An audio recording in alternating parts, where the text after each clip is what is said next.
নমস্কার বন্ধুরা, অনুভব রান্নাঘরে আরো একটি নতুন রেসিপিতে সবাইকে স্বাগত জানাচ্ছি।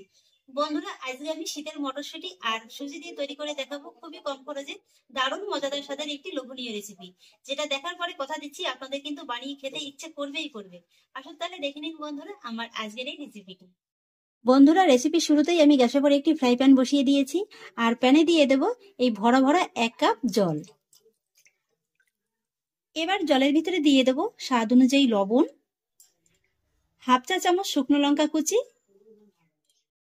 আর দিয়ে দেবো কিছুটা ধনেপাতা কুচি। এবার আমি এই উপকরণগুলো জলের সঙ্গে একবার ভালো করে মিশিয়ে নেব। আর তারপর জলটা যখন খুব ভালোভাবে গরম হয়ে যাবে তখন আমি এর ভিতরে অ্যাড করব হাফ কাপ সুজি। খেয়াল রাখবেন, হাফ কাপ সুজির জন্য কিন্তু 1 কাপ জল লাগবে। এবার গ্যাসের ফ্লেমটাকে লোয়ে রেখে এই সুজিটাকে আমি জলের সঙ্গে খুব ভালো করে মিশিয়ে নেব। তারপর অনবরত নেড়েচেড়ে আমি সুজিটাকে একটি মন্ডে পরিণত করে নেব। প্রায় 5 মিনিটের মতো সময় নিয়ে আমি সুজিটাকে খুব সুন্দর করে রান্না করে নিয়েছি। এই যে দেখুন বন্ধুরা, খুব সুন্দর কিন্তু একটা মন্ডে পরিণত হয়ে গেছে। এর থেকে আর বেশি টাইট করে রান্না করার প্রয়োজন নেই। এবার আমি সুজির মন্ডটাকে অন্য একটি পাত্রে নামিয়ে নেব। সুজির মন্ডটাকে আমি হালকা করে একটু ঠান্ডা করে নিয়েছি। এবার হাতের সাহায্যে একবার খুব ভালো করে মেখে নেব। সুজিটাকে আমি খুব সুন্দর একেবারে মসৃণ করে মেখে নিয়েছি। এই যে দেখুন বন্ধুরা।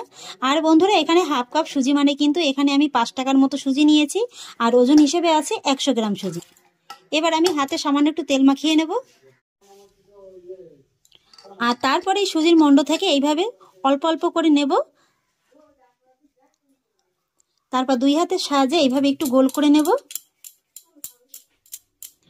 তারপর আবার একটু এই গোল বলটাকে এইভাবে চেপে চ্যাপটা করে নেব।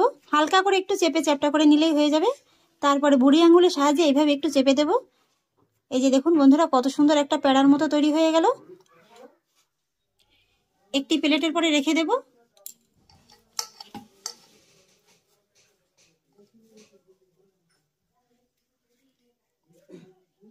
আর আমি এখানে এইগুলো একটু ছোট করে করছি, আপনারা চাইলে কিন্তু এর থেকে একটু বড় করতে পারেন। তবে খুব বেশি বড় করার প্রয়োজন নেই, কারণ এটা যখন রান্না হবে তখন কিন্তু এটা ফুলে অনেকটা বড় হয়ে যাবে।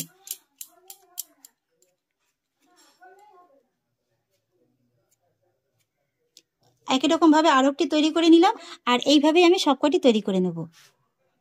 এই যে বন্ধুরা, আমি একা করে সবগুলো সুজির পেড়া তৈরি করে নিয়েছি। আর এবার আমি চলে যাব রেসিপির পরবর্তী ধাপে। আর এবার আমি গ্যাসের পরে আরেকটি কড়াই বসিয়ে দিয়েছি। কড়াইতে দিয়ে দেবো 1 টেবিল চামচ সাদা তেল। খুবই কম তেলে কিন্তু এই রান্নাটা করা যায় বন্ধুরা, খুবই স্বাস্থ্যসম্মত একটি রেসিপি। আর তারপরে এই তেলের ভিতরে দিয়ে দেবো হাফ চা চামচ গোটা জিরে, সেই সঙ্গে দিয়ে দেবো 1 চা চামচ রসুন কুচি আর দিয়ে দেবো হাফ চা চামচ আদা কুচি। এবার আদা রসুনটাকে এই জিরের সঙ্গে একটু হালকা করে ভেজে নেব। তারপর এর ভিতরে দিয়ে দেবো বড় সাইজের একটি পেঁয়াজ কুচি। আর এবার আমি এই পেঁয়াজটাকে একটু ভেজে নেব, তবে খুব বেশি লাল করে ভেজে নেওয়ার প্রয়োজন নেই, হালকা একটু কালারটা চেঞ্জ হলেই হয়ে যাবে। পেঁয়াজটাকে আমি হালকা করে একটু ভেজে নিয়েছি। আর এবার আমি পেঁয়াজের ভিতরে দিয়ে দেবো হাফ কাপ মটরশুঁটি। মটরশুঁটিটাকে পেঁয়াজের সঙ্গে আবার ভালো করে মিশিয়ে নেব। তারপরে এর ভিতরে দিয়ে দেবো একই সঙ্গে স্বাদ অনুযায়ী লবণ। লবণটা কিন্তু এখানে একটু বুঝেই দেবেন বন্ধুরা, যেহেতু সুজির ডোটা তৈরি করার সময় কিন্তু লবণটা ব্যবহার করা হয়েছিল, সেই বুঝেই কিন্তু এখানে লবণটাকে ব্যবহার করবেন। এবার আমি এই মটরশুঁটিটাকে পেঁয়াজ আর আদা রসুনের সঙ্গে 1 থেকে 2 মিনিটের মতো একটু কষিয়ে নেব। এবার ফিরে এলাম 1 থেকে 2 মিনিট বাদে। আর এবার আমি এর ভিতরে অ্যাড করব মিডিয়াম সাইজের 2টো পাকা টমেটো কুচি। তবে টমেটোর থেকে কিন্তু আমি দানাগুলোকে আলাদা করে নিয়েছি। আর দিয়ে দেবো ঝাল ভুজে কাঁচা লঙ্কা কুচি। এখানে আমি 2টো কাঁচা লঙ্কা কুচি নিয়ে নিয়েছি। এবার কাঁচা লঙ্কা কুচিটাকেও আমি মটরশুঁটির সঙ্গে ভালো করে একবার মিশিয়ে নেব। আর তারপর কম আঁচে ঢাকা চাপা দিয়ে রাখবো 3 থেকে 4 মিনিটের মতো। এই 3 থেকে 4 মিনিটের ভিতরে কিন্তু টমেটোটা অনেকটা নরম হয়ে যাবে। ফিরে এলাম 4 মিনিট বাদে। এই যে দেখুন বন্ধুরা, এই 3 থেকে 4 মিনিটের ভিতরে কিন্তু টমেটোটা অনেকটা নরম হয়ে গেছে। আর একবার ভালো করে নেড়ে চেড়ে নেব। আর এবার আমি এর ভিতরে কিছু কিছু ঘরে থাকা শুকনো মশলার উপকরণ অ্যাড করব। তাই প্রথমেই দিয়ে দিচ্ছি হাফ চা চামচ হলুদ গুঁড়ো, সুন্দর একটা কালারের জন্য হাফ চা চামচ কাশ্মীরি লঙ্কার গুঁড়ো, আর সেই সঙ্গে দিয়ে দিচ্ছি উঁচু উঁচু 1 চা চামচ ধনে গুঁড়ো, আর দিয়ে দিচ্ছি হাফ চা চামচ আমচুর পাউডার।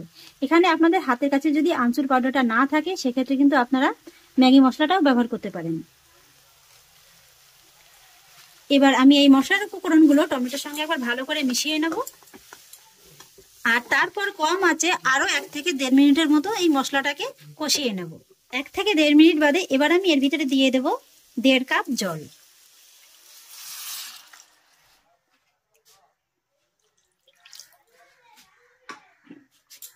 জলটাকে মশলার সঙ্গে একবার ভালো করে মিলিয়ে নেব।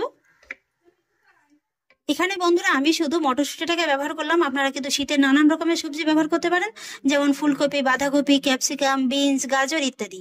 এইসব সবজি যদি ব্যবহার করা হয় সেটা কিন্তু বাচ্চাদের ক্ষেত্রে আরো অনেক বেশি উপকারী। তবে হ্যাঁ, আরেকটা কথা আপনাদের বলতে ভুলে গিয়েছি, এখানে যে আমি কাঁচা লঙ্কা কুচিটা ব্যবহার করছি, যদি বাচ্চাদের জন্য করেন তাহলে কাঁচা লঙ্কা কুচিটাকে ইচ্ছে করলে স্কিপ করে যেতে পারেন।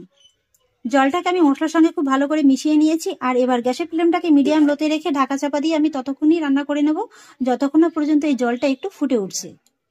এবার ঢাকাটাকে তুলে নিচ্ছি। এই যে দেখুন, গ্রেভিটা কিন্তু হালকা ভাবে ফুটতে শুরু করে দিয়েছে। ঠিক এই পর্যায়ে আমি এর ভিতরে অ্যাড করব তৈরি করে রাখা সুজির প্যাড়াগুলো। এবার আমি এই সুজির প্যাড়াগুলো গ্রেভির সঙ্গে খুব ভালো করে মিশিয়ে দিয়েছি, আর এবার গ্যাসের ফ্লেমটাকে মিডিয়াম লোতে রেখে আমি আবারও ঢাকা চাপা দিয়ে এই জলখাবারটিকে 2 থেকে 3 মিনিটের মতো একটু রান্না করে নেব। ফিরে এলাম 3 মিনিট বাদে। এবার ঢাকাটাকে তুলে নিচ্ছি। একবার ভালো করে নেড়ে চেড়ে নেব। এই যে দেখুন বন্ধুরা, এই 3 মিনিটের ভিতরে কিন্তু সুজির এই প্যাড়াগুলো ফুলে অনেকটা বড় হয়ে গেছে। আর এবার ফাইনালি এর ভিতরে আমি সবশেষে অ্যাড করব আবারও সামান্য একটু ধনেপাতা কুচি। ধনেপাতা কুচিটাকেও একবার নেড়ে চেড়ে ভালো করে মিশিয়ে দেব। ব্যাস বন্ধুরা, আমার রান্নাটা একেবারে কমপ্লিট। এবার আমি গ্যাসের ফ্লেমটাকে অফ করে দেব। একটি সার্ভিং বলে সার্ভ করে নিচ্ছি। দেখুন বন্ধুরা, যেহেতু সুজি দিয়ে রান্নাটা করা হয়েছে তাই দেখুন অল্প সময়ের ভিতরে কিন্তু এই গ্রেভিটাকে একদম অ্যাবজর্ব করে নিয়েছে। এবার আমি একটা তুলে আপনাদের একটু দেখিয়ে দিচ্ছি যেগুলো কতটা নরম হয়েছে। এই যে দেখুন বন্ধুরা,